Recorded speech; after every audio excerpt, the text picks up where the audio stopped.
Halo teman-teman Buddhis semuanya, Soti Hontu, Namo Buddhaya. Pada video ini, saya bersama dengan kawan-kawan saya ingin membahas sebuah materi mengenai salah seorang siswa Sang Buddha, yaitu Yang Arya Kondanya. Nah, pertama-tama marilah kita mengenal latar belakang Kondanya. Kondanya lahir dalam keluarga Brahmana yang kaya raya di Donawato.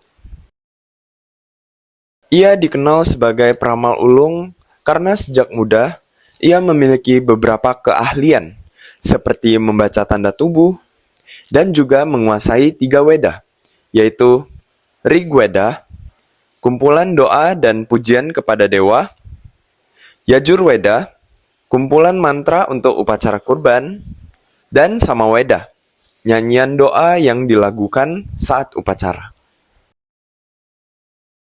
Kondanya juga pernah meramal Pangeran Siddhartha sewaktu bayi.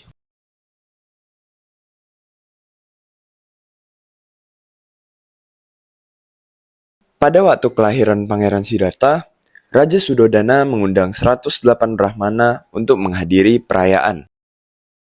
8 Brahmana terkemuka dipilih untuk meramalkan Pangeran Siddhartha. 7 orang Brahmana, yaitu Rama, Daja, Lakana, Manti, Boja, Suyama, dan Sudatta, mengatakan bahwa ada 2 kemungkinan, yaitu Pangeran Siddhartha akan menjadi Raja Dunia, Cakawati, atau menjadi Buddha apabila melihat 4 peristiwa, yaitu orang tua, orang sakit, orang meninggal, dan seorang petapa. Namun, Kondanya mengatakan bahwa hanya ada 1 kemungkinan. Pangeran Siddhartha pasti akan menjadi Buddha.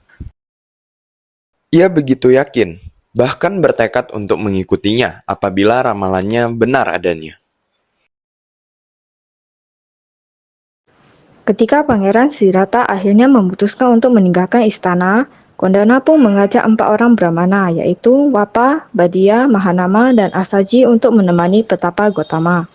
Kelima petapa menemani petapa Gotama menjalani tapa keras selama 6 tahun lamanya. Setelah bertahun-tahun bertapa keras dan menyiksa diri, petapa Gotama menyadari bahwa cara tersebut tidak akan membawa kepada pencerahan. Beliau pun meninggalkan praktik tersebut. Kelima petapa kecewa dan mengira bahwa petapa Gotama telah menyerah. Mereka pun meninggalkan petapa Gotama. Setelah mencapai pencerahan, Sang Buddha teringat kepada kelima pertapa yang pernah menemaninya. Beliau pun memutuskan untuk mengajarkan Dhamma kepada mereka. Sang Buddha mengajarkan mengenai 4 kebenaran mulia atau Cattari Arya Sacani, yaitu kebenaran mengenai penderitaan, kebenaran mengenai sebab penderitaan, kebenaran mengenai lenyapnya penderitaan, dan kebenaran mengenai jalan menuju lenyapnya penderitaan. Beliau juga mengajarkan tentang 2 cara hidup yang sia-sia, atau disebut juga sebagai 2 jalan ekstrim, yaitu hidup penuh kesenangan dan hidup menyiksa diri. Maka untuk menghindari kedua jalan ekstrim tersebut, Sang Buddha mengajarkan jalan tengah atau jalan mulia berunsur 8.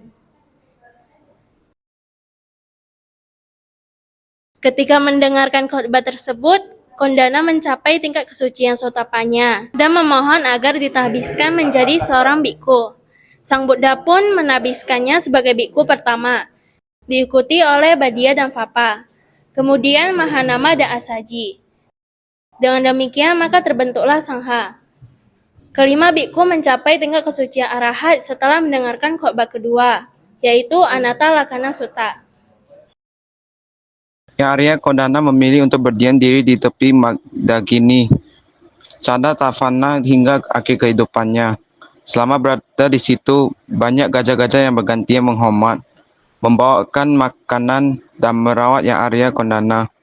Ketika beliau wafat, 8.000 gajah, semua dewa dari alam terendah hingga alam tertinggi, serta 500 orang biku yang dipimpin oleh Yang Arya Anuruddha hadir pada saat kremasi dilakukan. Relilik dari Yang Arya Kondana kemudian dibawa ke Veluvana dan diserahkan kepada Sang Buddha. Dengan tanah beliau sendiri, Buddha menyimpan relik Kondana ke dalam sebuah setia perak yang muncul dari bumi. Yang Arya Kondana pun dikenal sebagai siswa agung pertama dan dihormati sebagai yang tertua dalam Sangha atau disebut Ratana. Nah, itu dia riwayat hidup dari siswa pertama Sang Buddha. Bagaimana? Menarik bukan? Apabila kalian punya pertanyaan terkait dengan topik yang dibahas, boleh ditanyakan di kolom komentar di bawah. Jika kalian suka dengan video ini, jangan lupa berikan like. Semoga video ini bisa menambah pengetahuan bagi kita semua. Dan semoga cerita dari Yang Arya Kondanya dapat menjadi teladan untuk kita semua sebagai seorang Buddhis. Terima kasih telah menonton video ini. Sabe sata bhavantu sukhitata. Sadu, sadu, sadu.